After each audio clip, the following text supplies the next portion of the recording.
So more than a year ago, I set out to make a diorama. I had a vision in my mind of these epic sisters that were defending a stronghold built into the rock over a frozen lake. So I set to work and I ended up making this. Ended up going to a couple different tournaments and I didn't win first place on anything. So it's time to make something awesome. So what are we going to make? When I was 13 years old, I had this vision of a sakura tree sitting on a hill, cherry blossoms falling down onto grassy plain, sunset in the background with nice stone path and a shrine on the left-hand side. I went as far as actually drawing a picture of this back then. So when I seen Tau, I thought it was the perfect thing to be able to capture that image from back then. So I'm going to go through this process with you all, and we're going to use 4 steps to be able to complete it. So step 1 to creating an awesome diorama is to have a vision. What are we planning on doing? What is the design? How is it going to look? What elements do we want to include? And where are we going to actually take this thing? So we have to have an idea of that so we know how big it needs to be. So we're going to start with a drawing. Let's lay out exactly what elements we're going to have on this and how is it going to look. So we already know that we want a Japanese garden side that's going to have a sakura tree, probably a bridge, nice shrine, water, definitely some grass. So those elements, I think we have figured out and we know exactly what we need. This is meant to be a last stand situation where the Tau are defending a garden from being overran or a city from being destroyed in this. Plus, I like the idea of having a Japanese alley. We have different elements that we can put on either side of it, create layers, and create interest within the piece. So we're going to do that as well. I also want to have a sand garden over to the side because I just like the idea of having this peaceful, serene thing in the middle of all this chaos and madness that's happening within. So now that we have our elements on paper, we're going to actually switch over to foam and we're going to cut out some pieces and use some blue tape to be able to mark off the different areas. Now the goal isn't to get exact measurements here, though we do need to have some of those. We want to get a general idea of how much space we're going to have to be able to put models down. So one of the places that we're going to actually take this diorama is to a tournament. We're going to need to measure the card out and see exactly how much is done. Now with this diorama here, it's quite wide and it was difficult to be able to put in the cart. So we want to avoid all of that and make it easy to store, transport, and prevent. And that's going to be our base that we're going to start with. Now that we have a general idea of what we want to do, we're ready for step 2, which is refining our vision. So to refine our vision, we need to get specific measurements on what things we're going to do. Now we already have a good idea of how the garden side's going to look. We know that we need a tree. We're going to have a river that's going to go through the middle of it. We need a bridge, and we also need to have a shrine there along with some nice foliage and a transition between the alley and the garden side. That means our main focus is going to have to be the alley, because we need to refine that more and see exactly what it's going to look like. Now I've done some browsing around and I've found a few different things that I think are going to work. So one of the other elements that we want to have for this, for the alley side, is we don't want everything to be symmetrical all the way down. We want to have different levels and interest within it. Also, I think it would be really neat to have a sand garden somewhere in the middle of this, so that way we have that contrast of what's happening, of just peaceful, serene area in the middle of this battle that is happening. In the previous diorama here, we have different models that have bases that match exactly where they're placed on top of the diorama. And what we want to do is emulate that. However, we need to kick it up a notch. And we're going to actually inset some of the bases into the diorama itself. And something we need to consider for that is we want it to be a piece of the army that is likely not going to change over time. And crisis suits are a staple of the Tau army, so I think they are a perfect candidate for this. I also had a vision that maybe the crisis suits could be jumping from rooftop to rooftop and striking down enemies and shooting them, which is typically the way they work within the game itself. So now that we've decided that we're going to concentrate on the alley first, we need to decide what media we're going to use to make the walls and the balconies. Now I have a couple different types of 3D printers, an SLA and an FDM printer, and I think a combination of those two is going to work perfect for making the walls and the balconies within this. I'm going to print some sample pieces that we can use to measure where the walls are going to go. We're going to take a Sharpie with those pieces that I've printed out, get an idea of exactly how large this thing is going to be, and then we can use that to know exactly how large the garden side is going to be as well. One of the things we need to figure out during refining the vision stage is exactly what elements we need to print, create, or make. I'm going to go back to my drawing that I originally did and then defining what pieces are going to be needed for each of those floors, which will give us a print list. So one of the things to note is around this time, this is usually when the project goes crazy. Either you find out that your models can't actually fit on the diorama as you were expecting, or you run into some technical problems in how the 3D prints or other elements that you're using actually are going to interconnect together and look coherent and not just a jumble of pieces floating around on the board. So in this particular case, the crisis suits we want to cut out and have them on the roof and let those be used as the bases isn't going to work exactly as we're expecting. The roof is actually too narrow and not wide enough to be able to fit the bases for the crisis suits. In addition, the roof is connected to the walls. Now luckily we have balconies that we can use as transitional pieces, and then we're simply going to make the roof a little bit bigger, and then we can use our slicing tool to cut out a circle that'll allow me to have the crisis suits sit on the bases. The next thing to consider is how is all this going to be painted. One of the things we did that was very difficult with this is that we assembled most of the diorama and then painted it. Now if we paint things in sub-assemblies, it'll make it that much quicker and that much easier, as we're going to break everything up into multiple pieces. So all of the walls are going to be painted similarly, so they're going to be glued together in one coherent piece. The balconies are going to be painted similarly, so we're going to have those broken up into their own layer. And then finally the roof, when we're completely done, we'll glue everything together and we should have minimal issues with glue causing problems to the paint. We don't want to paint things in the garden side and accidentally spray the transition piece that goes between them. So that means we're going to have to finish the alley side before we go into the garden side. The last thing that we need to figure out is how are we going to do the tile? Now I was looking around on the internet and I remembered a video that Blackmagic Craft did a while ago where he took dungeon tiles, cut them out into individual rectangles or squares, and then he glued them onto a piece and used them as dungeon tiles. I think that would work perfectly here. And in fact, that's going to be the first thing we do when we start our very next step, which is step 3, execution. So we want to use the soft side of the tile. Once we've cut up long strips, we're going to cut them into smaller rectangle pieces. And then from there, we're going to take foam and form it into a ball. And then we're going to roll it over each of the tile pieces. Then we're ready for the very next step. So as I was growing up as a child, my parents probably made tons of mistakes. But one of those mistakes they made for sure was buying me a rock tumbler. And if you've never used a rock tumbler before, it's a device that has a waning noise that just goes on for as long as the thing is on. And you have a bunch of rocks inside a tube that's about this big around that are literally tumbling around in a circle. The best element to this is that you have to run the thing for a week or two to be able to actually get the rocks to come out the way you want. So as a kid, it sounded really cool to be able to turn rocks into gems. As a parent, after about 30 seconds of that, it drove them absolutely up a wall. And then after a full week of listening to it go, one day I came home from school and it was just magically broken. So the good news is I get to relive that childhood memory, because our very next step is I'm going to take all of the foam blocks and put them into a bucket, toss some rocks in, and tumble it around for about 15 minutes to put all those soft edges onto the tile. Now, I've came to 2 important conclusions with this. Thing number 1, these tiles look awesome and they turn out exactly the way I was hoping they would do. Thing number 2, my parents are right. That thing is annoying as hell, and I'm never buying my kids a rock tumbler. Now that we have all the tile pieces, we're gonna start gluing those down in the areas that we sketched out from our test fits earlier. Once that's done, we're gonna start assembling all of our walls and glue them together. We're gonna jump over to filling some of the walls using some milliput.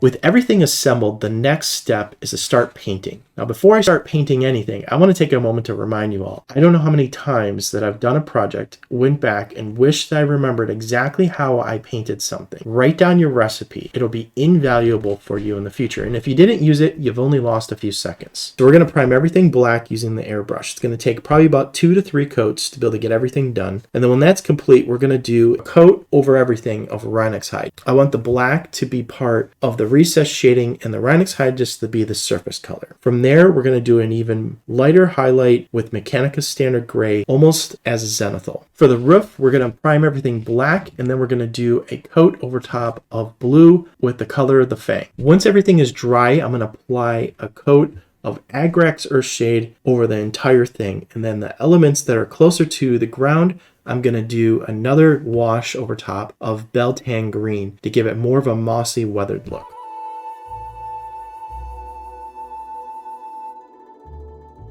Then once all of that is dry, we're going to go into the last few steps here, and we're going to dry brush everything with Temple Stone. It's important to remind everybody that you want to make sure that each one of these steps are completely dry before you move on to the next one. Otherwise, you're just going to smear paint around, and the whole idea of doing the dry brush to catch the edges is going to turn into a smeared paint job. So take your time, wait for it to dry all the way, and then do the next step, including another layer of dry brush if you need it. And we're going to use White Star to hit all of the edges and make everything pop.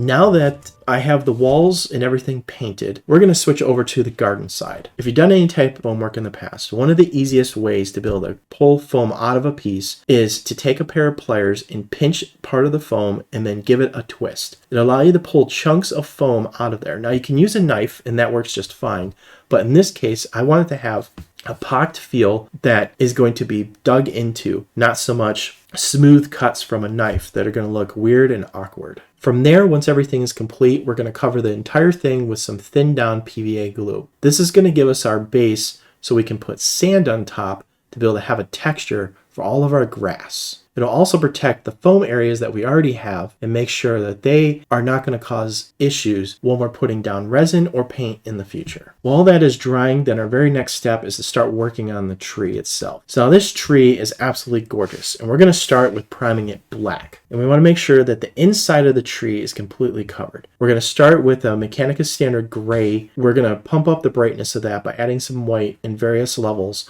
to be able to create some more highlights and interest. And we're going to start with red and go lighter pinks as we go. And the idea is to get the different tones within the tree and leaves itself, and then that way we can use other colors to brighten and lighten those up and make everything pop. We're going to do 3 different levels of dry brushing, starting with some light pink. Then we're going to go to add a little bit of white to that, end it dry brush over everything.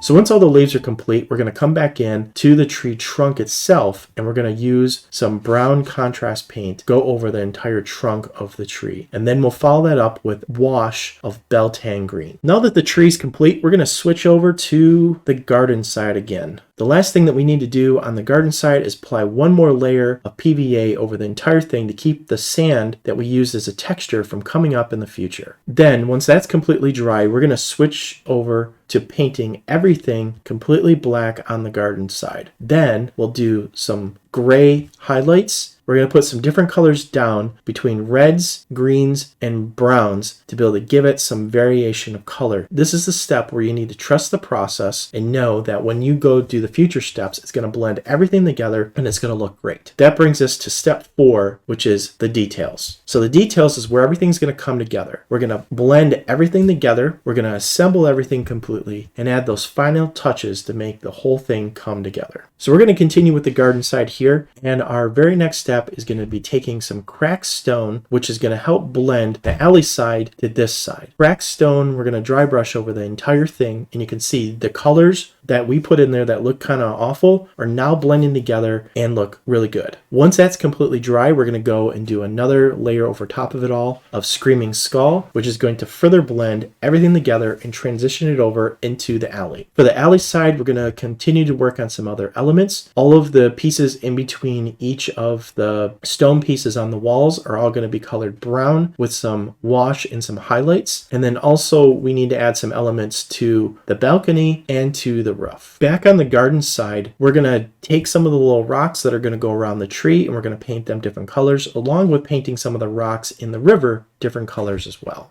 Now, throughout this entire process, I've actually been making bases into the different tile models to have all them match as well, which is part of our original plan. So I've chosen to paint these a candy red, so that way it gives it some extreme contrast to the rest of the diorama. And also for more of the stealthier units that I'm going to use, I'm going to make them a dark purple.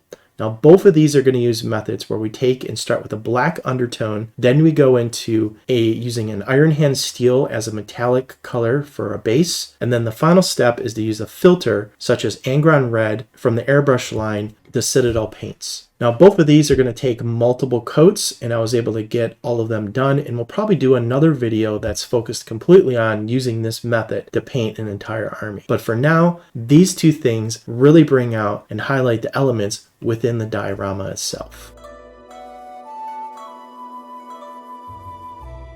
So we're going to add some of the finishing touches to this diorama. One of these is going to be pouring the resin into the river. Now, before we pour the resin into the river, we're actually going to paint some fish up and put them into it so we can have them swimming inside the river. We're also going to print up a couple additional fish because we're actually going to put them on one of the character bases. They're going to be sitting on top or flying over the river itself. Now it's time to pour the resin. So we're going to put that in. Now, one of the things we learned from this diorama is that you don't want to just pour the entire thing all at once. You want to do a thin layer first, let that dry, and then do another layer on top of it. That first primer layer is going to help you with two ways. One, resin typically doesn't like to be poured really, really thick. It can actually warp the model if you're not aware of this. And that actually is what happened with this diorama. Luckily, it wasn't visible enough for people to really notice. So we're going to take our time and pour a thin layer. The other good point about doing this is if you pour the resin in and you have a hole, then that will actually show you, instead of wasting a whole bunch of expensive resin, you're only going to lose a little bit. So unfortunately, that's exactly what happened here. I actually poured it, and from putting those fish in, the toothpicks actually punctured holes that were big enough for the resin to leak through. After that all cured and was settled, I plugged up the holes and ended up doing another pour, which was successful. With the resin poured, it's time to move over to the other elements of this diorama while the resin cures. So that means working on the bases of the different models. We have two GhostKheels. One of them is going to be tile. We're going to take the recipe that we did earlier, and we're actually going to bring that up into the model to have a cool transition effect. On the garden side, we actually have another GhostKheel that we're going to replicate what we did on the garden side and bring that element up as well. We're going to place down some foliage onto the rest of the garden side to be able to have different effects and plantation that's going to blend in and make the thing look more lively. We'll glue down the tree. We're going to add extra elements to each of the bases so they fit in exactly where they're sitting on the diorama. Once the resin has dried, we're going to pull the side supports off, clean that up with a knife, and then add some plaster to the edges to be able to make everything look unified. Then once that's completely dried, brush down the edges to get all the extra bits and pieces off, and then we'll prime everything black with the airbrush. Around the edges of the diorama, I think it's absolutely important to treat them just like you would a rim of a base, and applying that black color all the way around is going to make a huge difference to how this thing looks. The last thing that we're going to do here is we're going to actually add some brass rods into the roof. Now this is a little bit nerve-wracking because I actually have to drill into the roof itself and add these brass rods, but it's going to look fantastic to have our models that can fly flying through the middle of it and give us an extra dynamic feel to the diorama itself. It was absolutely awesome project, and it was fantastic to be able to take a vision that I had as a kid and turn it into something that was real, tangible, that I can see. So far we've only been able to take this thing to 2 tournaments. The first tournament was smaller, and we were able to snag Best Painted Army and Diorama. The second one, which is a larger tournament, the Michigan GT, we submitted it and unfortunately didn't win. We lost by 1 point, capturing second place for Best Painted and Themed Army. So we're going to continue to work and maybe add some more elements to this and tweak it and take it to a few more tournaments and see if we can snag that first place Best Painted win. We're also going to submit this diorama to Armies on Parade for 2023 at the Warhammer community. So now it's time for the grand reveal, and check this thing out.